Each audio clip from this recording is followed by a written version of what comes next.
Welcome back to the channel, everybody. Welcome back to a new video. And if you've been watching any news lately from TK or Car Edge or the car dealership guy on Instagram and Twitter, then you've seen the article and the story about Stellantis being accused of, by a dealer, of pushing them to move a bunch of their cars, a bunch of their trucks, over to the loaner department. And if they do that, if every dealership does that, they can then, in June, they can then report significantly higher sales going into the third quarter. Well, that's ridiculous. At some point, the truth has to come out, and unless they're expecting some significant blow up in sales of trucks, then they're just going to be piling on more cars on top of other cars as Dodge sees a whole bunch of these EV things show up and not sell. So this isn't new. FCA did this, and there was an article I found from back in like 2019 where this was a strategy. I know BMW did this, and they've gotten better at it. From what I understand, they've gotten better at it to where rather than starting the clock on the warranties on these cars they sell to themselves and use as loaners, that they're able to now, I believe, these manufacturers like Stellantis can agree to say, look, the warranty won't start until it sells from you rather than to you. So it sells to you, warranty doesn't start, but when it sells to somebody else, the warranty will start. And if that's the case, that's how they're doing it. And the other accusation, or at least what happened in 2019, that appears to be potentially happening now, is dealers were offered money. They were offered incentives. They were offered some relief, financial relief, if they would go along with the program. Well, I don't know what exactly is happening right now, but it's not surprising. And I don't know about any of you, but if any of you are sitting there going, wow, that's shocking, it's almost hard to believe that Carlos Tavares at Stellantis could be this creative and shady. Well, I think it just makes sense. Like, this is what they do. This is the whole gaming agenda. And if they can figure out a way to manipulate the market to report better numbers, then it gives them an extra quarter to try to figure out a solution for their humongous problem.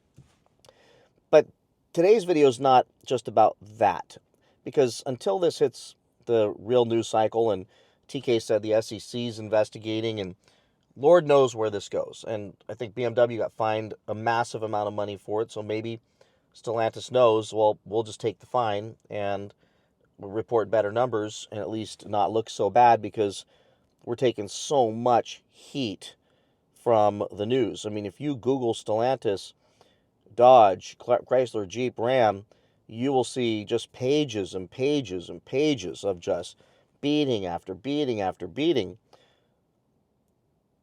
So I'm sure they want to reverse things so that Tavares cannot look so bad. But my hope and my belief is that there's a possibility that when desperate things like this start to happen, that maybe they can get rid of Tavares. Because I think Tavares is probably the worst thing to happen to Dodge for sure. We can blame it on Stellantis, but it goes all the way up to that leadership. The Dare Forward 2024 initiative. Being really late to the party with the EVs after everybody decides they don't really want EVs and that market's struggling and suffering.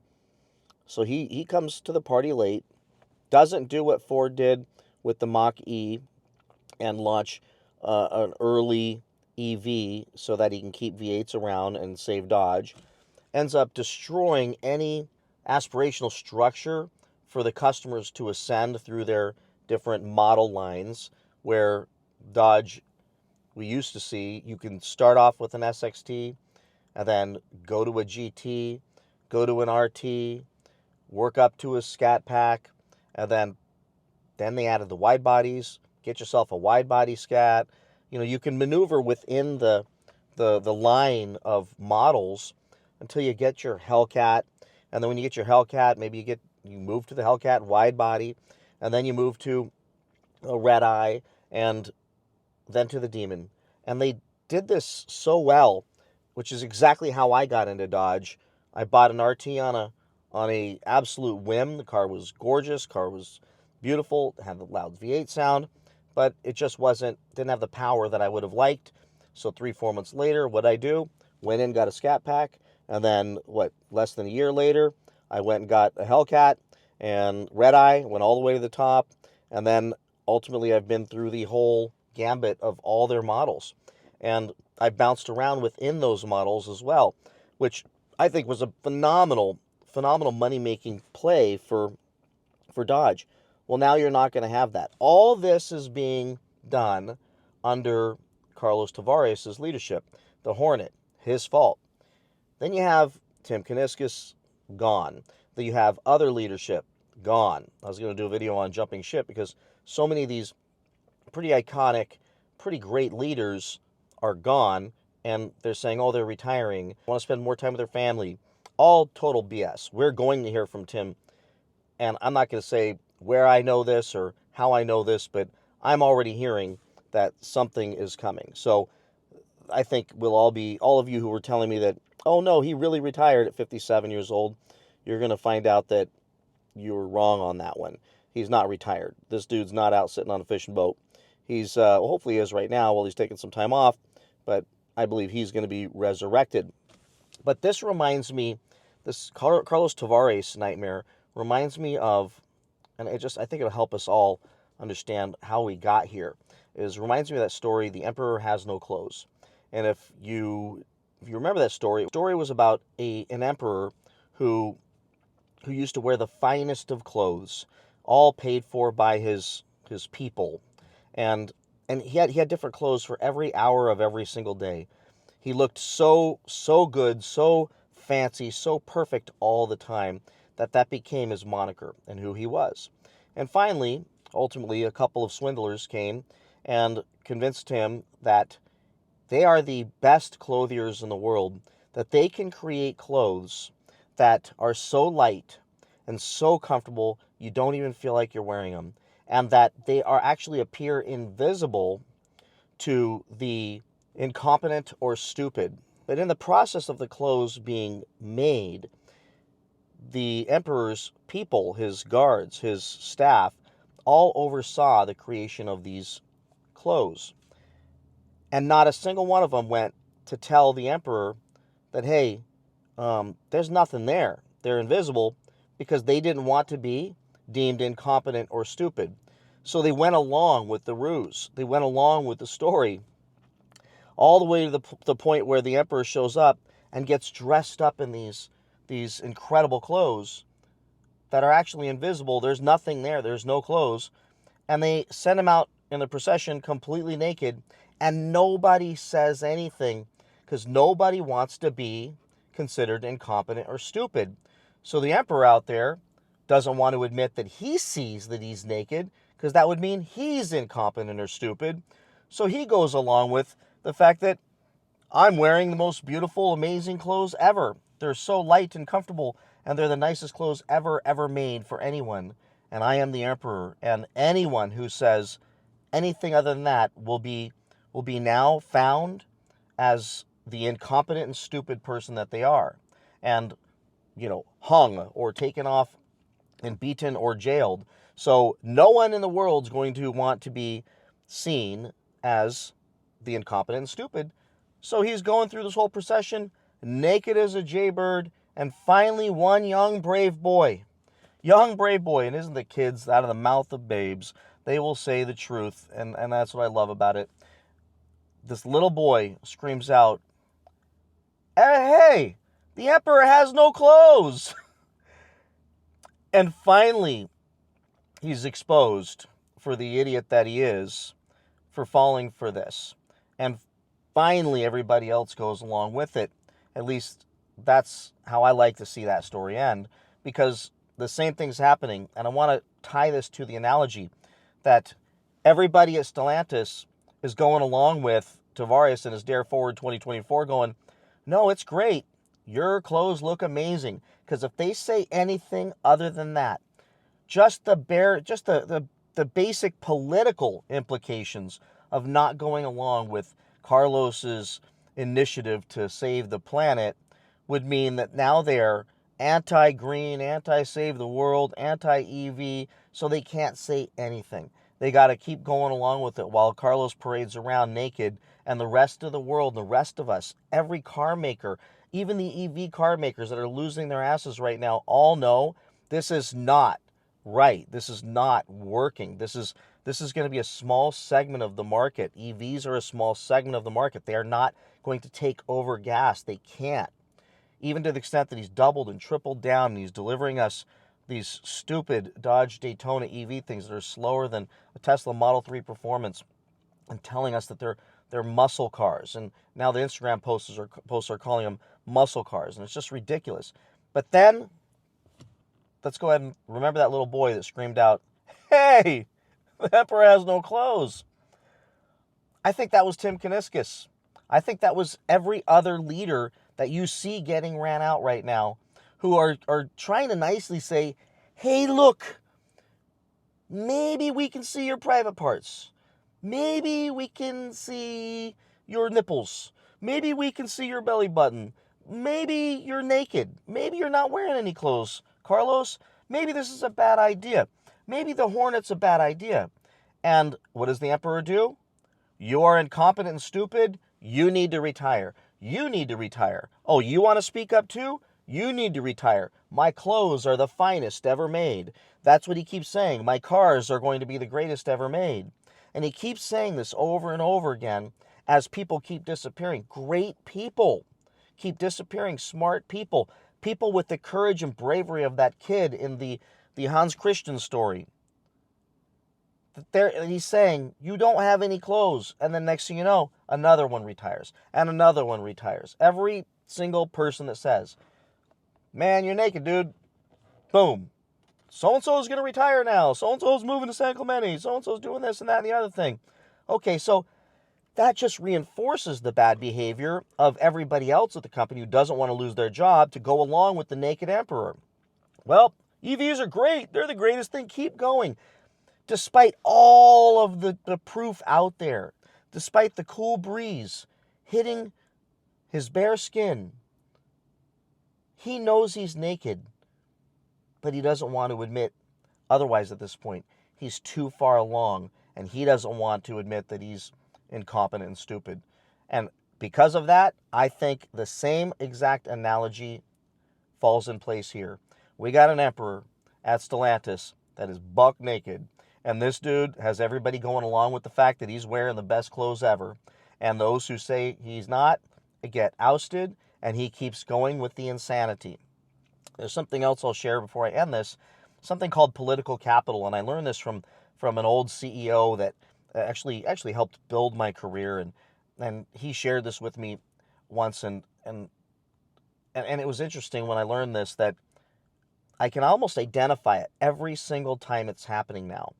Because what he said was, there are people in this world, and a lot of you have them, that become elevated in their position, whether it's a political position or it's a CEO position or a manager at your company or a business, where somebody's given authority and given a position of esteem, of high esteem, and then they're in that position for so long that they establish lots of relationships, albeit possibly very fake relationships and relationships surrounded by what they can do for you.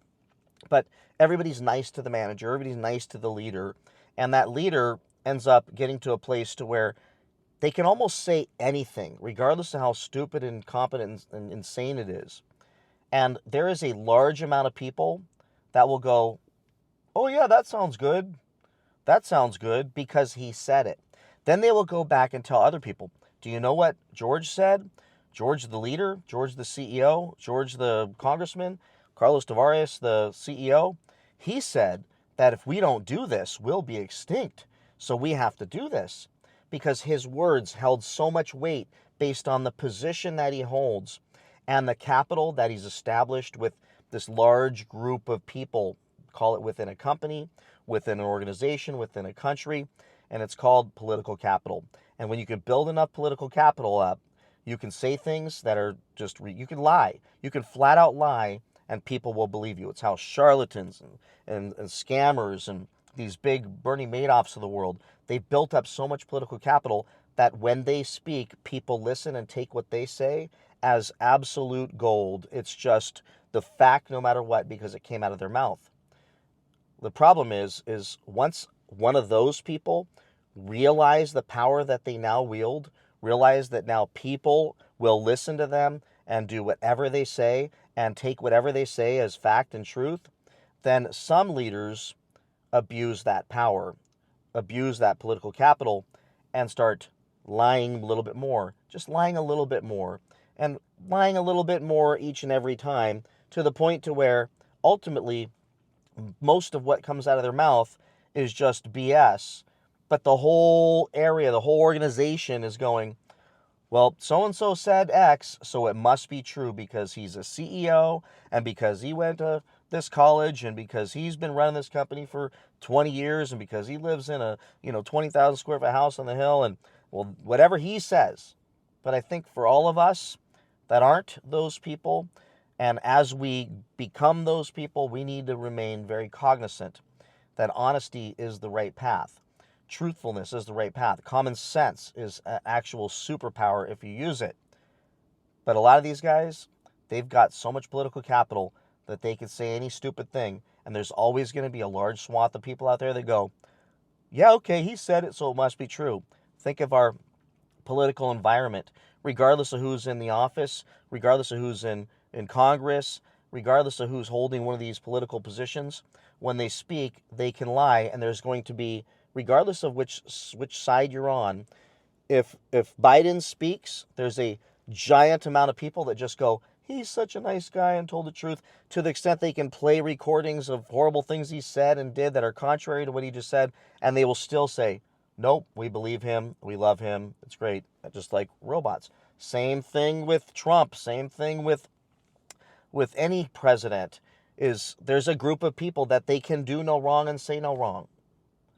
Well, this isn't about politics, but this is about the position that these people get to and the following they have and the fear they can wield if you ever are the person to say, you're full of shit.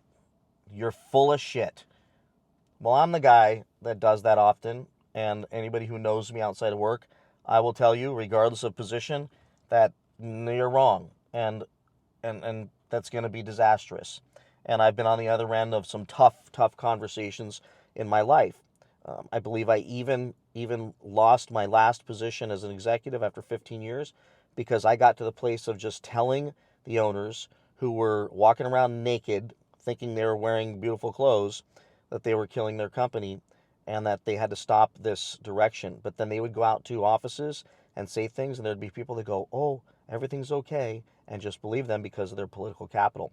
So I think that's what's happening at Stellantis right now, and I think that means that at some point the board of directors will be the ones that go, nah, Carlos, at this point we've given you too much rope. You're full of shit. This company's toast. Now you're trying to get dealers to buy the cars so you can report higher sales and manipulate the stock for next quarter without a plan to solve the problem the following quarter. Nah, you're out. And I think if that happens, then somebody could come in and at least try and save it. Unless they're just as depraved as this man and think that they're wearing the nicest clothes in the land as well. So with that, everybody, hopefully this helps. I mean, it definitely helps me understand when I go back and read these stories and compare them to real life, that I think that's what's happening at Stellantis. That's what's happening at Dodge, Chrysler, Jeep, Ram. And sadly, everybody out there knows he's naked. So many people aren't going to say anything because they end up with Tim Kuniskis out looking for a new job and the other leaders. And that's just sad.